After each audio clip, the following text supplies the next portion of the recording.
ಬಾಡಿಗೆ ಕಟ್ಟಡದಲ್ಲಿ ನಡೆಸ್ತೀವಿ.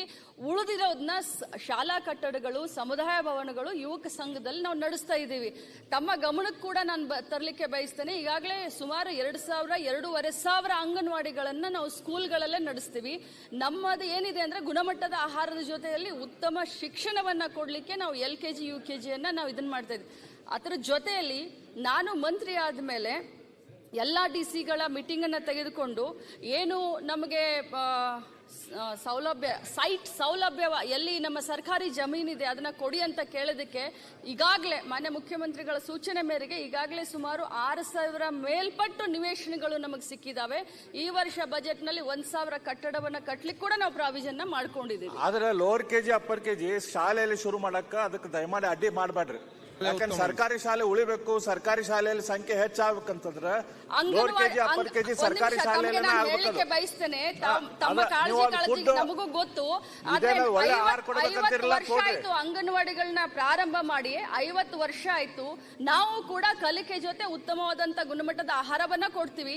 ಶಿಕ್ಷಣ ಬಡವರಿಗೆ ಬೇಕು. ಅದು ತಮಗೂ ಎಷ್ಟು ಕಾಳಜಿ ಇದೆಯೋ ಅಷ್ಟು ನನ್ನ ಸರ್ಕಾರಕ್ಕೂ ಕಾಳಜಿ ಇದೆ, ನಮ್ಮ ಇಲಾಖೆಗೂ ಕಾಳಜಿ ಇದೆ. ನಾವು ಯಾವುದಕ್ಕೂ ಅಡ್ಡಿಪಡಿಸ್ತಾ ಇಲ್ಲ. ನಮ್ಮ ಉದ್ದೇಶ ಇಷ್ಟೇ, ಬಡವರ ಮಕ್ಕಳಿಗೆ ಗುಣಮಟ್ಟದ ಶಿಕ್ಷಣ ಮತ್ತು ಆಹಾರ ಸಿಗಬೇಕು ಅನ್ನೋದು ಕೂಡ ನಮ್ಮ ಆಶೆ. ಆಹಾರ ಕೊಡ್ರಿ. ಲೋವರ್ KG ಅಪ್ಪರ್ KG ಕೊನೆಯದಾಗಿ ಈಗ ಸಚಿವರೇ, ಇಲ್ಲಿ ರೆಂಟ್ ಅನ್ನ ಫಿಕ್ಸ್ ಮಾಡಿ ಅನೌನ್ಸ್ ಮಾಡ್ತೀವಿ ಅಂತ ಹೇಳಿದ್ರಿ. ಇವತ್ತು ನಗರ ಪ್ರದೇಶಕ್ಕೆ ಬೆಂಗಳೂರು ಅಂತ ಕಡೆಗೆ ಒಂದು ಮತ್ತು ಹಳ್ಳಿ ಪ್ರದೇಶಗಳಿಗೆ ಇದಕ್ಕೆ ಇವತ್ತು HRACC ಇದನ್ನೆಲ್ಲ ಏನು ಕೊಡ್ತೀರಿ ಇದಕ್ಕೆ ಅನುಗುಣವಾಗಿ ಆ ರೀತಿಯಲ್ಲಿ ಬೆಂಗಳೂರು ಅಂತ ಪ್ರದೇಶಗಳಿಗೆ, ನಗರ ಪ್ರದೇಶಗಳಿಗೆ ಸ್ವಲ್ಪ ಜಾಸ್ತಿ ಕೊಡುವಂಥದ್ದನ್ನು ಕೂಡ ತಾವು ಗಮನ ವಹಿಸಬೇಕು. ಮಾನ್ಯ ಅಧ್ಯಕ್ಷರೇ, ಈಗ ಅಂಗನವಾಡಿ ಕಾರ್ಯಕರ್ತೆ ಅವರಿಗೆ ರವಿ ಸುಬ್ರಹ್ಮಣ್ಯಂ ಅವರು ಏನ್ ಪ್ರಸ್ತಾಪ ಮಾಡಿದ್ದಾರೆ ಅಲ್ಲ, ನನ್ನ ವಿಧಾನಸಭಾ ಕ್ಷೇತ್ರದಲ್ಲೂ ಕೂಡ ಒಂದು 8-10 ಬರುತ್ತೆ. ಆಯ್ತು, ನಾನು ಮಾನ್ಯ ಮಂತ್ರಿಗಳು ಏನ್ ಮನವಿ ಮಾಡ್ಕೊಂತೀವಿ ಅಂತಂದ್ರೆ, ಇಲ್ಲಿ ಮಹಾನಗರ ಪಾಲಿಕೆದು ಸಪರೇಟ್ ಆಗಿ ಒಂದು ಅಂಗನವಾಡಿ ಕಲ್ಯಾಣ ಇಲಾಖೆಯಿಂದ ಅಂಗನವಾಡಿ ಸರ್ಕಾರದಿಂದ ಬರುತ್ತೆ.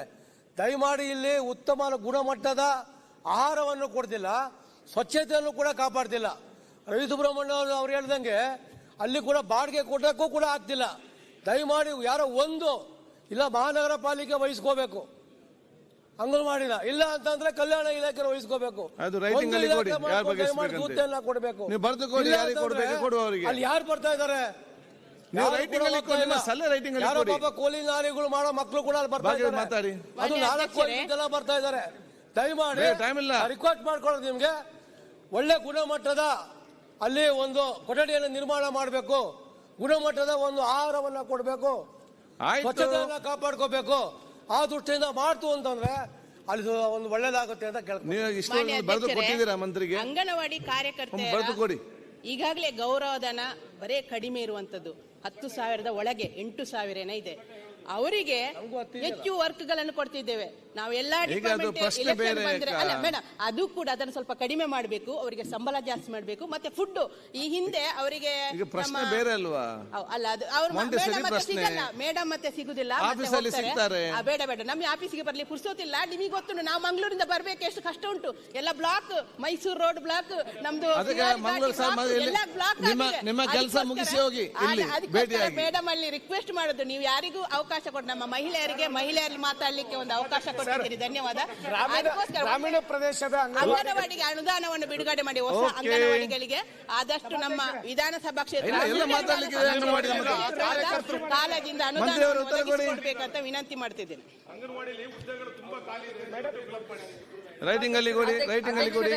ಹೊಸ ಅಂಗನವಾಡಿಗಳನ್ನ ಈಗಾಗಲೇ ನಾವು ಸುಮಾರು 2023ಕ್ಕೆ ಸುಮಾರು 4,000 ಹತ್ತತ್ರ ಹೊಸ ಅಂಗನವಾಡಿಗಳನ್ನ ನಾವು ಈಗಾಗಲೇ ಲಾಟರಿಯಲ್ಲಿ ಬರಬೇಕು ಮಾಡ್ತಾ ಇದೀವಿ. ಅದರಲ್ಲೂ ಬಸವನಗುಡಿಗೆ 5 ಅಂಗನವಾಡಿಗಳು ಬಂದಿದೆ. ಇಡೀ ಬೆಂಗಳೂರಿಗೆ 209 ಅಷ್ಟೇ ಎಲ್ಲರಿಗೂ ಒಂದೊಂದೇ ಸಿಕ್ಕಿದ್ದು. 4 ದಿವಸ ಧರಣಿ ಮಾಡಿ ಅದನ್ನು ಕೂಡ ಗಮನದಲ್ಲಿಟ್ಟುಕೊಂಡು ನಾವು ಗೌರವಧನ ಹೆಚ್ಚಳದ ಬಗ್ಗೆ ನಾವು ಈಗಾಗಲೇ ಮಾನ್ಯ ಮುಖ್ಯಮಂತ್ರಿಗಳ ಗಮನಕ್ಕೆ ಇದಿದೆ. 2017ರಲ್ಲಿ ನಮ್ಮ ಮುಖ್ಯಮಂತ್ರಿಗಳಾದಂತ ಸಿದ್ದರಾಮಯ್ಯನವರನ್ನೇ ಈ ಒಂದು ಅಂಗನವಾಡಿಯ ಕಾರ್ಯಕರ್ತರು ಮತ್ತು ಸಹಾಯಕಿಯರ ಗೌರವಧನವನ್ನ ಅವಾಗ ಮುಖ್ಯಮಂತ್ರಿ ಇದ್ದಾಗ ಏರಿಸಿದ್ದು, ಇನ್ನೂವರೆಗೂ ಯಾರು ಏರಿಸಲಿಲ್ಲ. ಈಗಲೂ ಕೂಡ ನಮ್ಮ ಎದುರುಗಡೆ, ನಮ್ಮ ಸರ್ಕಾರದ ಎದುರುಗಡೆ ಈಗಲೂ ಕೂಡ ಮಾನ್ಯ ಮುಖ್ಯಮಂತ್ರಿಗಳು ಮಾಡ್ತಾರೆ ಅಂತ ಅವ್ರು ಈಗಾಗಲೇ ಭರವಸೆಯನ್ನು ಕೊಟ್ಟಿದ್ದಾರೆ. ಖಾಲಿ ಹುದ್ದೆ ಇರ್ತಕ್ಕಂಥದ್ದನ್ನ ದಯವಿಟ್ಟು ಫಿಲ್ ಮಾಡಿ. ಯಾಕೆಂದ್ರೆ ತುಂಬಾ ಡಿಪಾರ್ಟ್ಮೆಂಟ್ ಅಂಗನವಾಡಿ ಕಾರ್ಯಕರ್ತರು ಫಿಲಪ್ ಮಾಡ್ರೆ ಅನುಕೂಲ ಆಗುತ್ತೆ. ಸಚಿವರು ಗ್ರಾಮೀಣಾಭಿವೃದ್ಧಿ ಮತ್ತು ಪಂಚಾಯತ್ ರಾಜ್ ಸಚಿವರು ಕೇಳಲಿಕ್ಕೆ ಬಯಸ್ತಾ ಇದ್ದೀನಿ ಮಾನ್ಯ ಸಭಾಧ್ಯಕ್ಷರೇ. ಮಾನ್ಯ ಸಭಾಧ್ಯಕ್ಷರೇ, ಉತ್ತರವನ್ನು ಒದಗಿಸಿದ್ದಾರೆ. ಇವತ್ತು ಪಂಚಾಯತ್